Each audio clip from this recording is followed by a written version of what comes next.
You're listening to the Cricket Podcast. Hello, everyone, and welcome to the Cricket Podcast, where we know our World Cup finalists after a match which was not tight, and then got a little bit tight, and then got a little bit loose again, and then got very tight. Australia overcame South Africa. Nobody mentioned the C word, please, and they will proceed to the World Cup final. I'm Jack Hope. I'm joined by Max Rowe-Brown. How you doing, Max? All right, yeah, good, thank you. It was a decent game, wasn't it? It was I'd say it's a shame for South Africa that they didn't make it, but they put up a good fight after being pretty much out the game. So fair play to them. But yeah, the old enemy make it through. Yeah, like I mean, in fairness, you've pretty much summed up my thoughts on the matter too. I would have much preferred a South Africa team in the final, and they fought really hard, and you saw all their quality with the ball, but it was such a long way back after that power play. What were they, 24 for 4 after 10, 11 overs? That the fact that we even ended up with a game of cricket that was as compelling as it was is something to sort of be grateful for. I thought at one stage we'd be doing this podcast at lunchtime. Here we are 5 hours later. It's not lunchtime anymore. Well, it is somewhere. Yeah, Australia in New York. It's just about lunchtime. So if you're in New York, enjoy your lunch. Probably a pastrami sandwich, bagel. But if you're not, like, you know what we mean. South Africa made a game of it. It was pretty good. What are your thoughts? Right, straight off the bat, as with the last episode, Australia v India. That's going to be the final. Yeah. What do you make of that? Well, it's quite nice, I guess, that it's coming full circle, isn't it? Because Australia-India was one of the very first games of the tournament. Was it the first Sunday, Australia-India? I think it was. Yeah. Yeah. So that was quite one-sided, but Australia have grown since then. They've sort of found their groove a bit. Adam Zampa's come into a bit of form, although today didn't go so well for him. So I think it'll be a really interesting test, I suppose, of whether Australia genuinely have improved over the course of this World Cup, and whether it's enough to challenge India for the title. I think also they're probably, despite the fact that South Africa, I think, possibly the better side, I do feel like Australia might be the team that's more likely to stop India from winning, just because of the history and what Australia are like as a side, and the confidence that they'll go into the game with, regardless, because they're an Australia side, and that's how they approach cricket. I think it'll be quite interesting from that point of view as well. Yeah, I think it's set up to be a pretty good final. I'd probably say over the course of the tournament, South Africa and India have been the best two teams. Australia maybe just third, but if you looked at the sort of form, Australia are certainly a team that have been trending in the right direction. What's that? Their 8th consecutive win now. They're looking pretty good, so we'll look forward to that. In the show, we're going to go through what happened in the game, talking points. We've got Miller's century. We've got South African spinners. We've got obviously the power play destruction of the Australian quicks, or by the Australian quicks. I mean, they weren't destroyed, opposite of destroyed for them. And then we'll have a quick look forward to the final, I think, Max. Do you want to summarise the game? Sure. So we were interested, of course, beforehand, who was going to win the toss, who was going to bat first, because both sides possibly a little bit weak on the chasing front. Both sides, teams that would want to go out there and get a score on the board, and obviously semi-final, so runs on the board, extra important. South Africa won that battle, opted to bat, and it ended up being possibly not the best call, although everyone probably agreed at the time, right thing to do. But Australia's quicks, they got swing, they got seam in particular. Josh Hazlewood, as miserly as you get before and after the rain break, and Mitchell Starc also on target, and 4 quick wickets basically left South Africa in the doldrums. But they recovered. Klaasen and Miller came together, putting on a a massive partnership to get them back into the game and getting them to a point where you thought maybe 250 was on the board. And given the conditions, given the turn, that looked like being a pretty decent score to have a chance at defending. But cometh the hour, cometh the man. Travis Head with his ragging off spin, ripped out Heinrich Klaassen's poles, took Marco Janssen next ball, and then it was basically a case of how long can David Miller stay there and biff runs for. 212 in the end for South Africa. A really impressive 100 from David Miller, up there with the 300s we saw yesterday, I think, in terms of quality and importance for his side. And it did give South Africa a bit of a shout, something to defend. But Australia, as they so often do, came out of the blocks flying. David Warner and Travis Head absolutely pounding the South African quicks all over the place. Marco Janssen in particular taking some tap, and things were looking pretty grim. But Aidan Markram came in just like Travis Head, the part-time off spinner, making the difference, bowling Warner with his first delivery, and then the spin came into the game and just ground Australia to a halt. It was meandering through. Maharaj and Shamsi were excellent, keeping things tight. And as things got on, you just sort of felt that maybe something special could be happening. But I think a lot of credit has to go to Josh Inglis and the way he batted, although he fell at the end to a really good Yorker from Gerald Coetzee. It was a really important batting innings from him when things were starting to possibly go against Australia a little bit. And for a guy who'd maybe struggled a little bit in the tournament as well after coming in for Alex Carey, he stood up and had a really measured, important innings that got Australia close enough to let Starc and Cummins get over the line. It was quite professional and mature performance from Josh Inglis. So credit to him and credit to Australia for doing the business, although they definitely took the long way round. Certainly had to park up and charge the electric car at a few stops along the way before they eventually got there. Yeah, pretty good analogy that, I think. Parking up and charging. It was similar to yesterday's game. I think we said that although it was a good game and it maintained interest and so on, one team was always a pretty long way ahead. I mean, maybe you'd argue that today's was a little bit tighter, and you'd probably be right if you did make that argument. I think particularly when Marnus Labuschagne and Maxwell fell in quick succession, you thought, one more here and the game will change. And as you say, credit has to go to Josh Inglis for playing certainly his best innings of the World Cup. I mean, I actually had to look through his scores while you were talking there. And you kind of wonder why they bothered swapping him for Carey. But he'll have repaid some of the faith that they've shown in him over the previous 8 matches with his performance today. And definitely, he should be proud of digging deep when they really needed it. And actually, I thought he looked in really good touch. He looked really, really composed. It wasn't like a nervy 28 or anything like that. Came in, did what he had to do. I thought what was particularly impressive about him was the way he was happy to play against the spin, sort of cutting Shamsi away through the offside. And good innings from Inglis. Should we start at the beginning of the game? Because that probably is really where Australia did the lion's share of the damage. It turned out, I think, not to be the lowest power play in World Cup history, or maybe it was lowest power play in ODI history, because they scored a few runs at the end of it. But it was really tough. So the first question, I think, Max, is did South Africa do a boo-boo by deciding to bat first? No, I don't think so.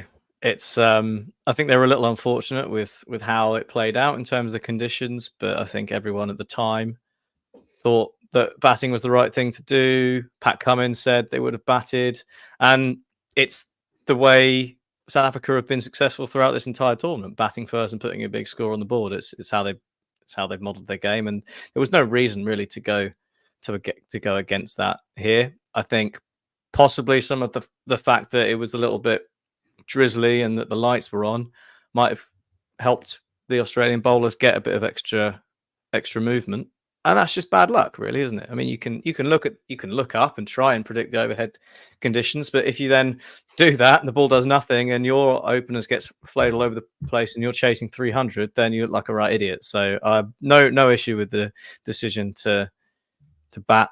And I've got a lot of sympathy for the players themselves. I mean, Australia's bowlers were absolutely phenomenal. This was basically what they can do to teams. There'll be allegations of choking, but possibly the choking was done by the Australian bowlers to the South African batters rather than any South Africans choking themselves. It was really impressive. The only criticism I might level would be possibly a little bit too passive. The South Africans, when they kind of let Hazelwood bowl at them a little bit. I think no attempts to maybe adjust the length, kind of crease, sort of put him off his length a little bit of belligerence perhaps up front.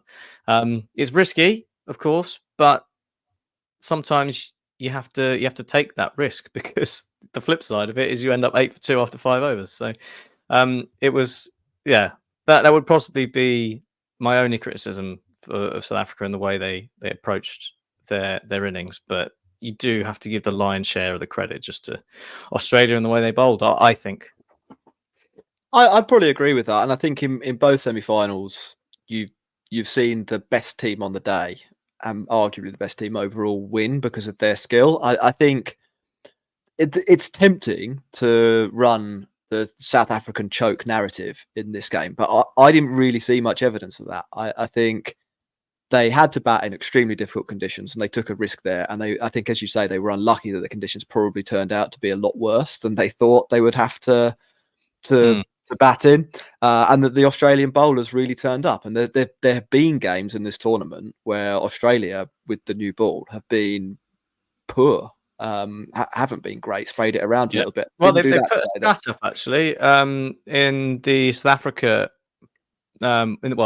the Australia innings when South Africa were bowling, about the number of wickets taken in the power play by teams at the World Cup, and Australia weren't even in the top 5.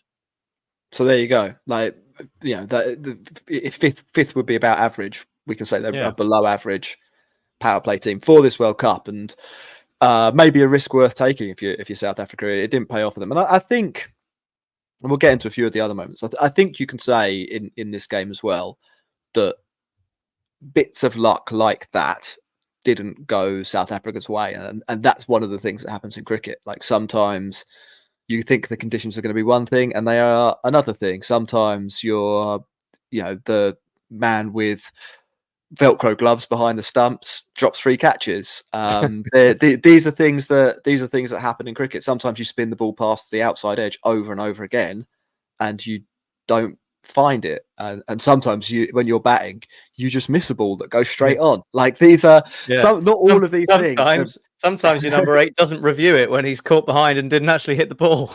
Well, exactly. Like, not all of these things are attributed to skill and stuff like that. Like, sometimes there is bad luck, and so I think in the wider narrative here, I think South Africa, I don't think there was much evidence that they choked. I think they actually battled really well after they had to deal with some adverse conditions and some very, very good bowling to make the game what it was. And they didn't quite have the luck, but all the credit.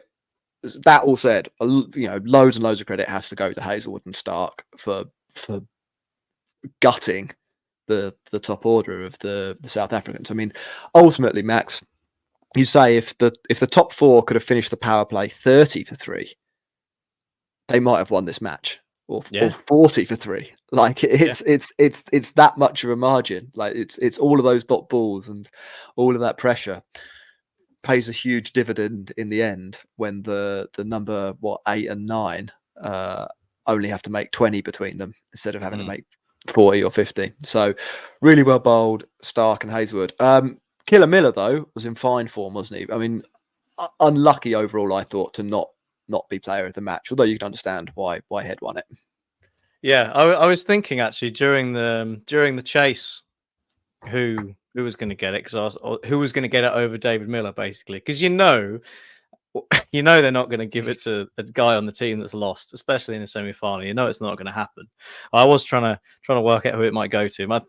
I did forget that Travis Head took 2 wickets to go with his 62 or 48. So I think that probably is fair because, aside from basically arresting the recovery that South Africa had put on by getting rid of Heinrich Klaassen, he also took the meat out of the chase. If Travis Head, like you say, like if South Africa end their power play 30, 40 for 3, it's a different game. If Travis Head doesn't score 62 or 48, it's the chase is that much harder. It's the blueprint that Australia have gone for and how they play their one-day cricket, and it's really good to watch. But it was so important that start they got because it got them ahead of the game. That meant that when things started getting a bit tricky, they had basically enough time left in the game to just play some boring cricket for a bit and calm things down. So in terms of individual impact and how that helped their team win the game, I think Travis Head as man of the matches, and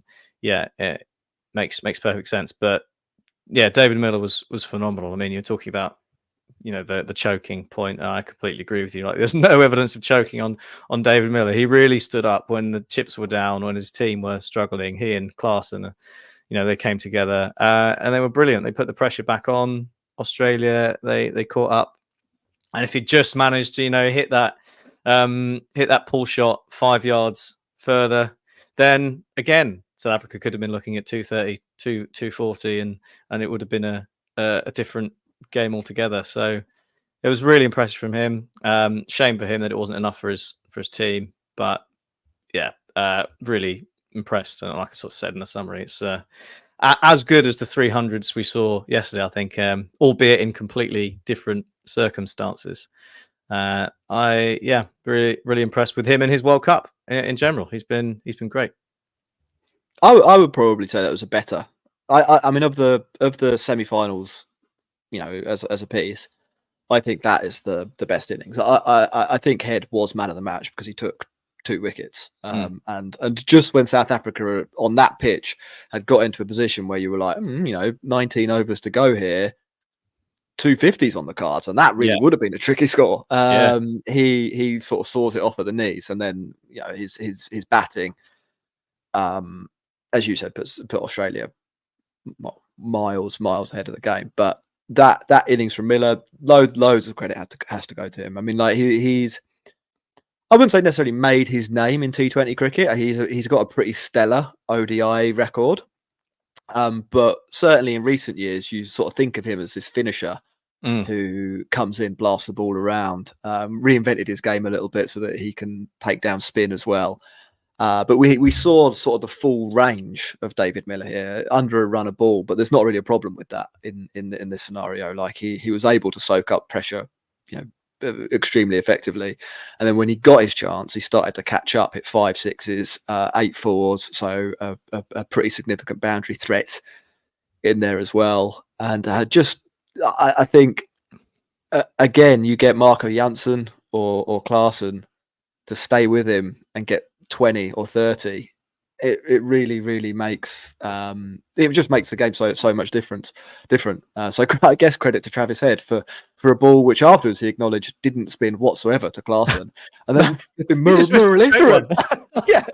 never seen how Heinrich Klaassen do it before. That should have been disappearing back over Travis Head's head. I was stunned when that happened, but then I think that the ball after that. Yeah, but the ball after that, Marco Jansen comes in. I mean, I assume David Miller probably said something like, "Not really spinning the ball, mate," and he gets an absolute ragger that cuts him in half. Yeah, and pins him LBW. So natural variations. That's what they say, isn't it? That's cricket for you. We're going to take a quick break, then we'll come back and we'll talk a little bit about the run chase, and then we'll have a look forward to Australia. The India in the World Cup final. Make a few predictions. Be back in a moment. You're listening to the Cricket Podcast.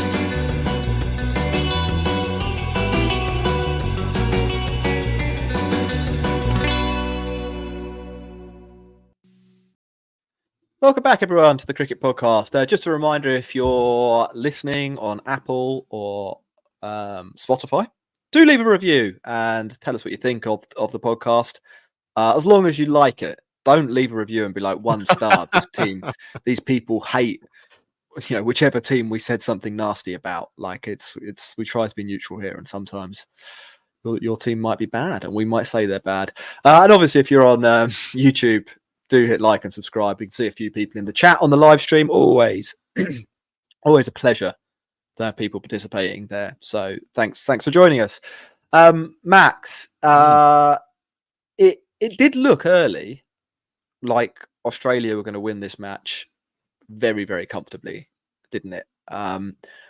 Again, sort of decisions. We talked about Bavuma's decision to bat first, and I think we'd sort of let him off for that.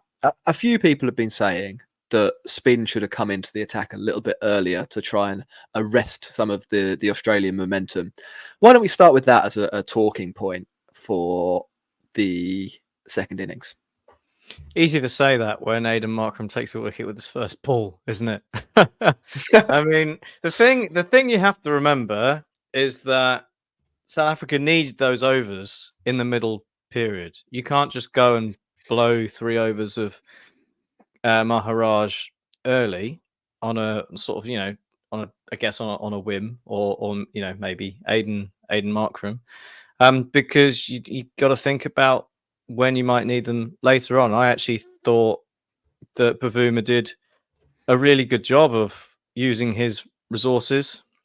Marco, I think you don't want too many overs of Marco Jansen left at the end really either, because so much of his game is about getting swing in the power play. That didn't really happen, which made it tricky for him, and I guess that kind of tied them a little bit. But he was pretty bold in turning to Aiden Markram in the 7th over. It was possibly an obvious decision by that point when there were 2 left-handers in and they were smacking it all over the place. But he said, it's still a call that he made, and he moved his resources around quite well. I thought there was the time when Josh Inglis was in and was looking pretty comfortable against spin. He brought back Coetzee, that got the wicket. That meant that he was able to use Shamsi against Mitchell Starc when he came in, having the left arm wrist spinner against the left-hander. That's the matchup you want. So, being able to basically hold something back for when you think it's most important is a really big part of those decisions that he's made. So you could make an argument that he could have turned to Aiden Markram earlier, but then equally you could say the ball's going to be new and it might slip out of his hand. So I think overall Bavuma did a pretty good job. He probably had the bowlers bowling at the players he wanted towards sort of the end of the game, and I think that's evidence of him having made his decisions fairly well up front. So I think he did. I think he did well, especially it's a tough gig trying to defend 212. It's not enough runs. So yeah, to make it that close, he did pretty well, I'd say. Yeah. I mean, like I'd broadly agree with that. Again, I think Max, he bowls out Shamsi and Maharaj while the game is still live. He gets through quite a lot of overs of Markram, who's maybe less of a threat to take a wicket, but was certainly keeping things tight. Used Coetzee really well in his second spell when his pace and the extra bounce he was able to extract. And he was looking good, wasn't he, by the way? Yeah.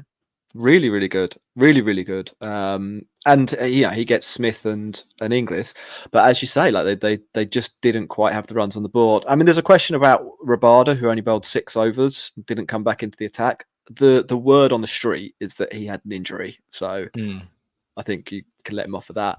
Again, chasing 212, I think a decent amount of credit has to go to Australia, not least for how they started off with Head and Warner really obviously being tactically aware that the power play was going to be the easiest time to score runs, and taking a huge chunk of the South Africa cricket score pie and eating it in the power play, which made things a lot easier later on when things got tough.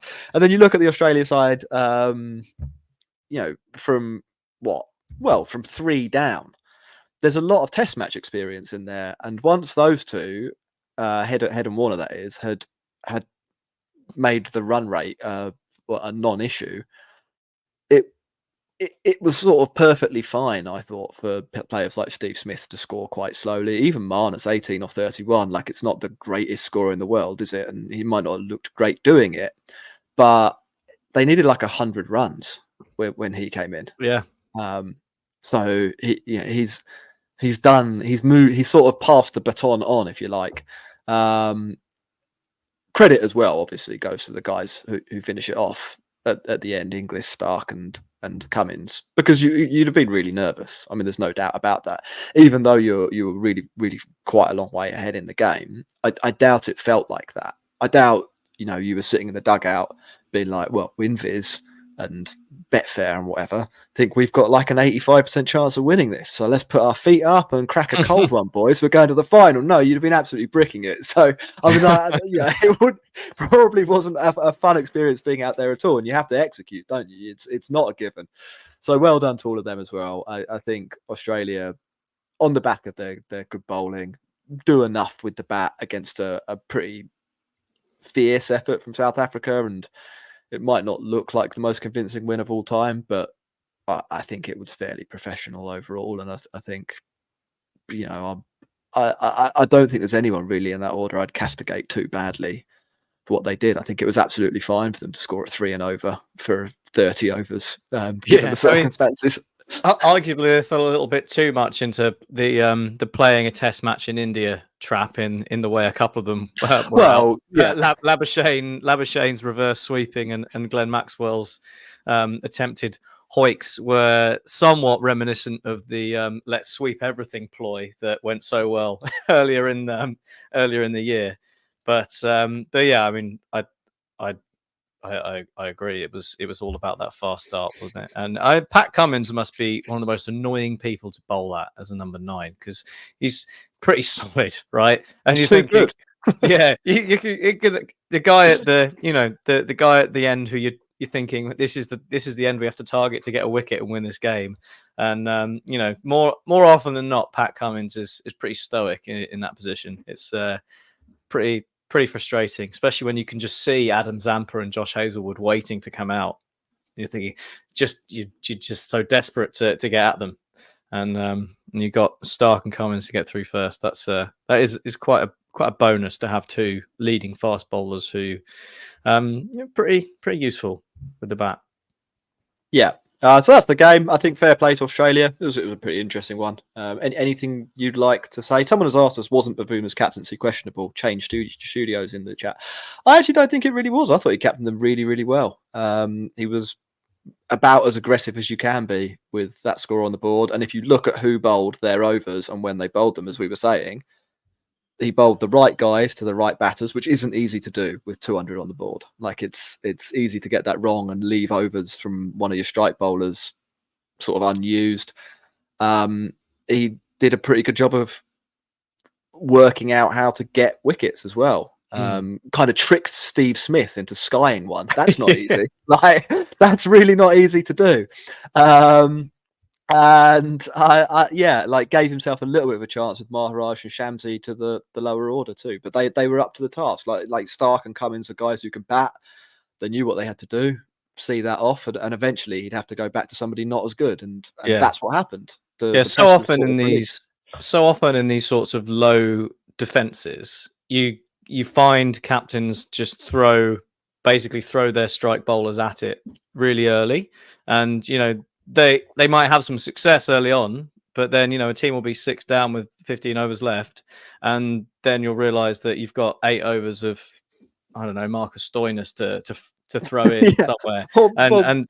By that point the batting side knows that basically all they have to do is see out the guys that they have to see out. So that's neat, and it's a really easy trap to fall into, and it's what I think happens a lot of the time. And I think Bavuma managed to avoid that today really well, and basically kept every batter on their toes when they came in. So yeah, I agree with you.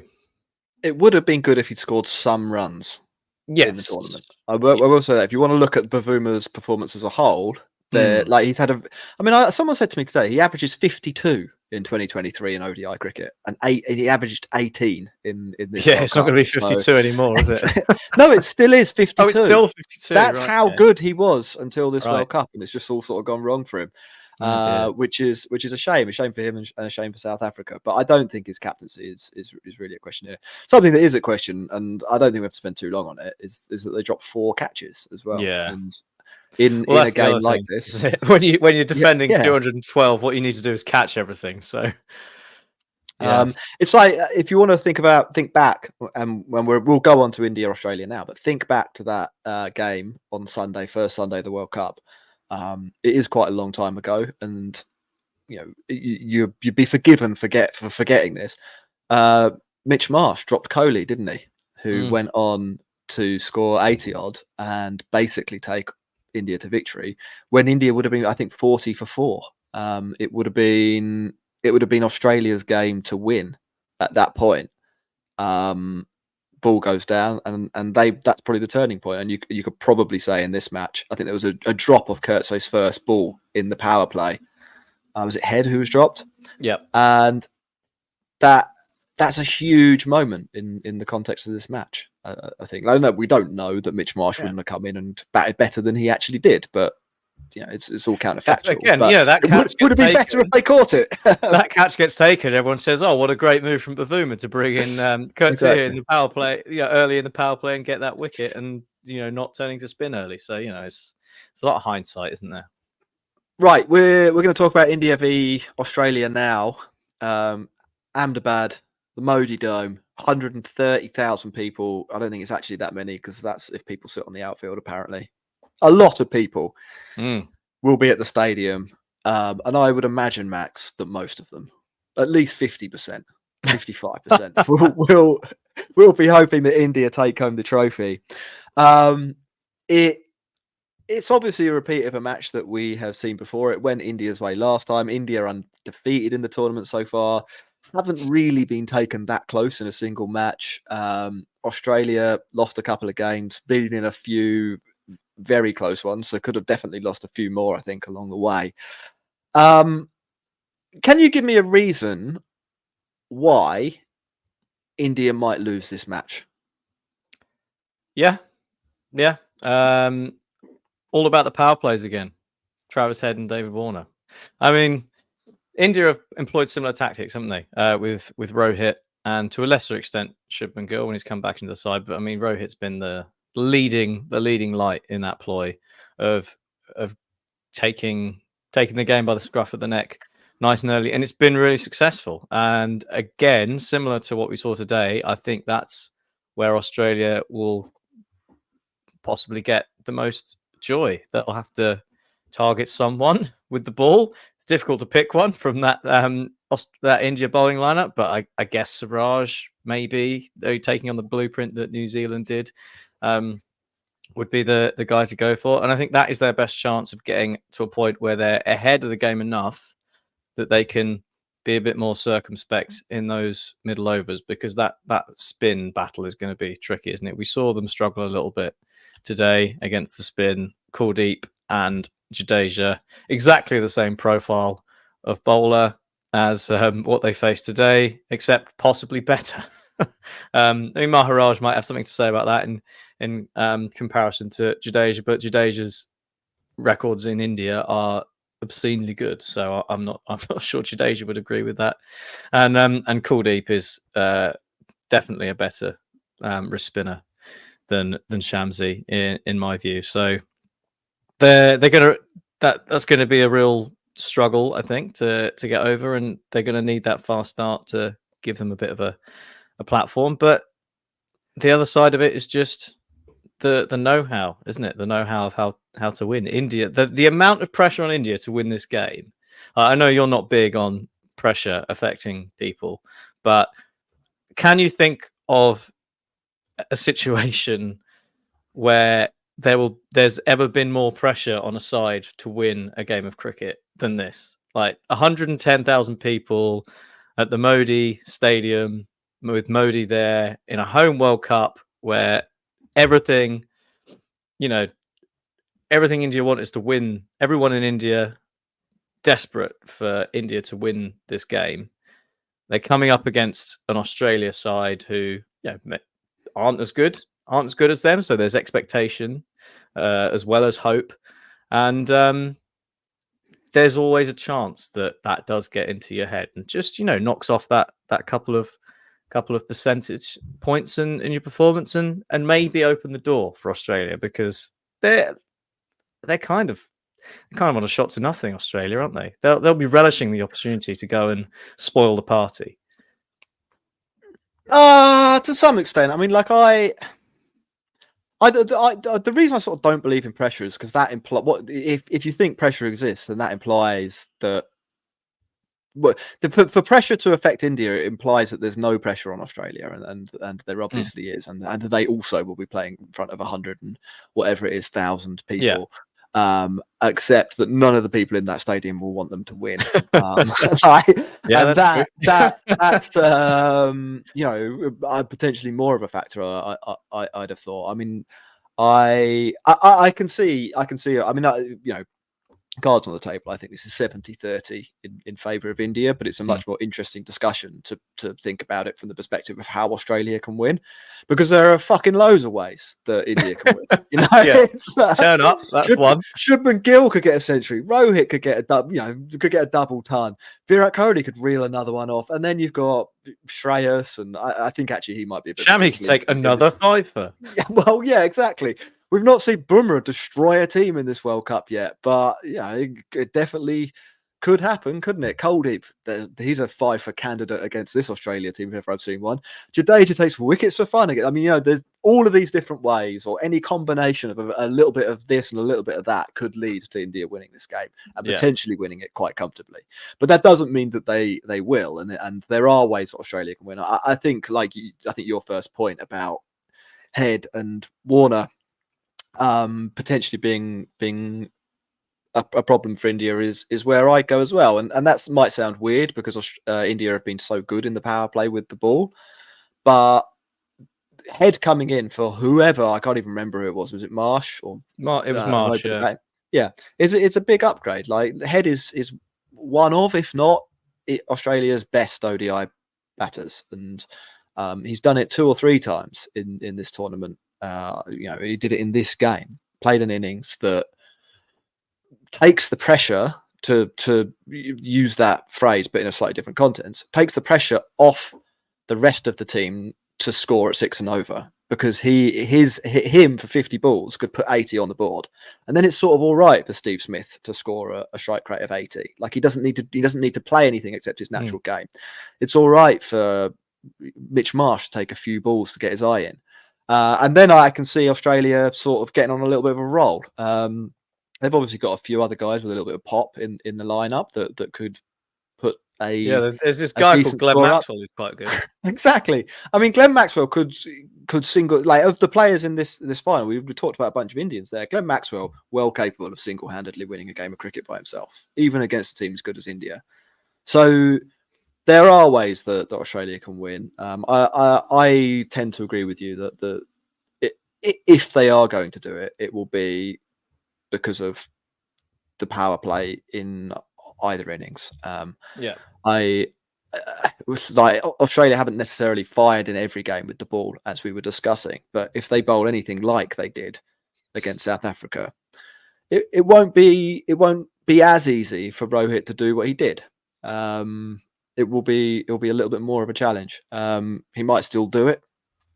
He's pretty good at cricket, but it will be a bit more of a challenge. And do you think there'll be any selection curveballs? There's the possibility Ashwin could come in, but I just can't see. I can't see why India would make a change. Like, that's my view on the India team. I just don't see. It's such a good team on such a roll. It would be absolutely bonkers to drop Siraj or to drop Shami, who are the only two that you could drop, to bring in Ashwin. Like, there's no logic behind that, unless the pitch turns out to be a Bunsen, which hopefully it won't be, they say. But I don't think it will. I'm sure it'll be perfectly normal Ahmedabad pitch. I think we've seen it a few times this World Cup. It's played pretty well. So I don't think there's any reason to expect that will be the case. But yeah, I mean, why would you change it? Everyone in that side's doing really well, apart from Sky, because he doesn't get a chance to do anything apart from turn his arm over against the Netherlands, because the India top order's been so I mean, dominant. yeah, you forget about So players like him as well. yeah, why would you change it? Australia again, like I suppose the only change you might think about making would be Labuschagne for Stoinis, but I would mean, make that change. yeah. I just don't think Labuschagne is a very good ODI player. Like, I think he's actually quite substandard. And that's not to say that I think Stoinis is brilliant or even necessarily average himself. My issue would be with how Stoinis has fared against spin so far in this World Cup. I mean, I'm just thinking that Afghanistan game against Rashid Khan, where he might as well have been batting with a blindfold on, and whether that comes into the Australia selectors' thoughts. But yeah, that would be the only thing I could see them doing. I was just thinking from with the ball as well. I mean, there'll be nothing to change there, I think. And Adam Zampa possibly very important for Australia in this. You were going to say they were going to game. drop him.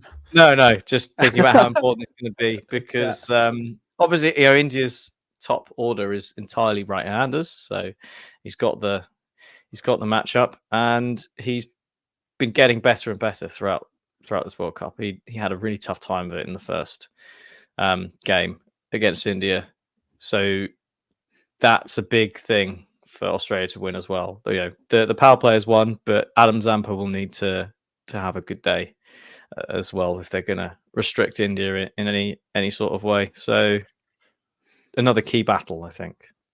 Right, let's wrap up then, Max. Who's going to win and why?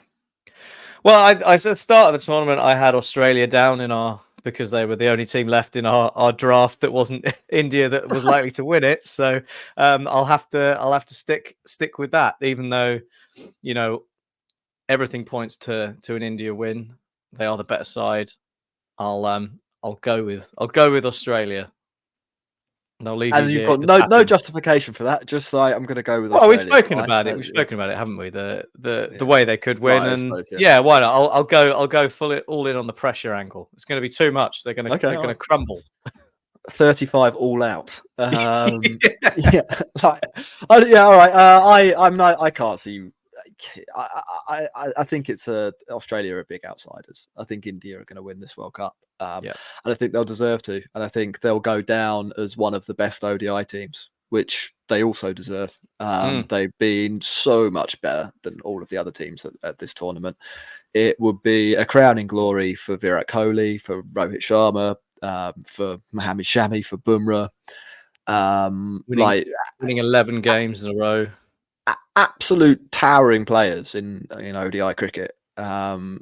With maybe not the trophy legacy that goes with the talent of the players. So I think they'll correct that. Basically, I think after Sunday we'll say Virat Kohli double World Cup winner, Rohit Sharma World Cup winning captain, Jasprit Bumrah and Mohammad Shami, India's best white ball pacers ever, World Cup winners, and then like a bunch of the other guys. For Jadeja, their best ever all rounder.